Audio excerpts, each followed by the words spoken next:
Assalamu alaikum wa rahmatullah. Mo fẹ́ play video SS Baba. Tẹ́ fi mọ̀ pé ẹni àánú ni tí ń wẹ̀ ní kúnra. Ẹ̀rí ajẹgbodò tí ń wẹ̀ ní kúnra ni. Tẹ́ fi mọ̀ pé dọ́ọ́lọ́mọdélò ni ẹni àánú tí tún wẹ̀ ní kúnra ni ẹgbọ́. Ó lẹ́nìkan send message kan fún òun ló fẹ́ ṣàlàyé. Ìmọ̀ràn tó fẹ́ fún ẹni tọ̀hún ẹ gbọ́ nísìn.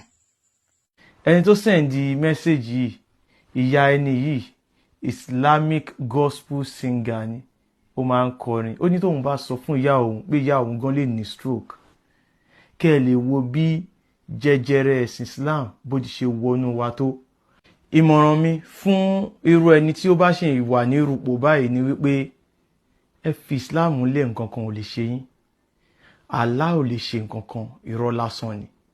Gbogbo nǹkan tẹ́ ẹ ti gbọ́ lẹ́nu wa, lẹ́nu Àkànbí, lẹ́nu olówó Èkó, lẹ́nu èmi tí mò ń sọ̀rọ̀ yìí náà, lẹ́nu Big Joes, lẹ́nu gbogbo àwa tá à ń sọ̀rọ̀ pátápátá, òdodo ni, kò sí irọ́ kankan bẹ́ẹ̀. Ẹ̀yin náà ẹ lọ ṣèwádìí. Now, ṣe ti gbọ́ mọ̀ràn tó fún ẹnìyẹn.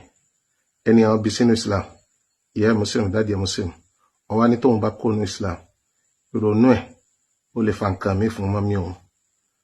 Ọwá ń sọ fún wípé kẹ́ ẹ má ṣe Islam. Ẹ fi Islam ńlẹ̀, tẹ́ bá fi Islam ńlẹ̀, kò sí ní tó máa ṣe yín. Kò sí nǹkan tó lè ṣe yín. Ṣùgbọ́n ẹ lọ gbà dájú wípé inna dina indallahi Islam. Ẹ̀sìn tó lè jẹ́ tẹ́wọ́gbà lọ́dọ̀ Ọlọ́run tí ń jẹ́ ẹ̀sìn Islam ni. Wa man yabtaghi ghayra al-Islam dina. Bẹ́ẹ̀ni kan bá lọ wọ́ ẹ̀sìn mi yàtọ̀ sí Islam falan yuqbala minhu.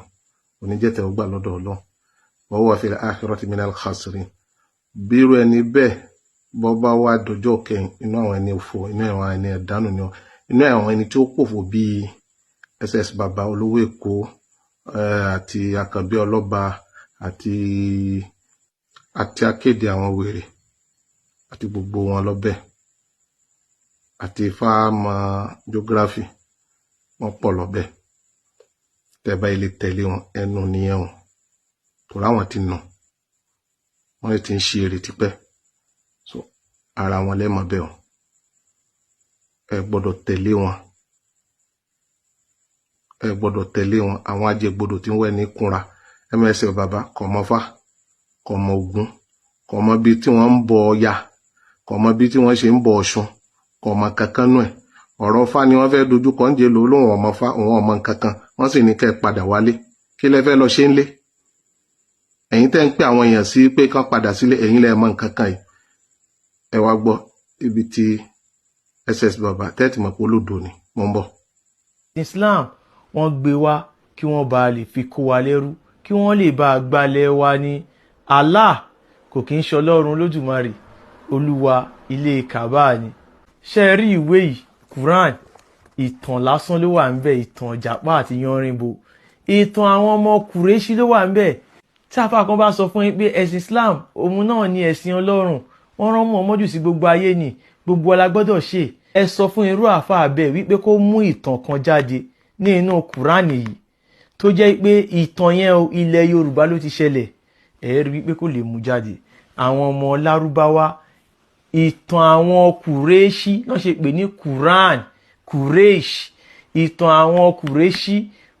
Now, ṣe bẹ́ẹ̀ ti gbọ́rọ̀ tí SS Baba tó sọ. Ẹ̀yin náà ti mọ̀ pé àwọn SS aláàrẹ̀ ni wọ́n.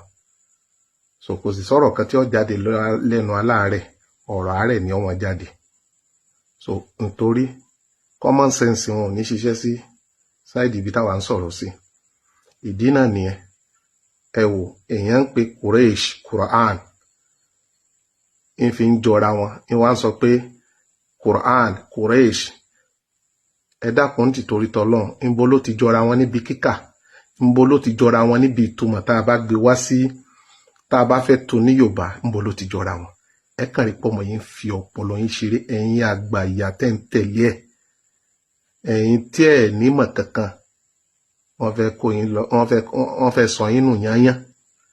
So ẹ rí pé kọ́mọ kankan olódo lárakùnrin yìí, wọ́n kàn ti ń fọpọlọ yín ṣeré.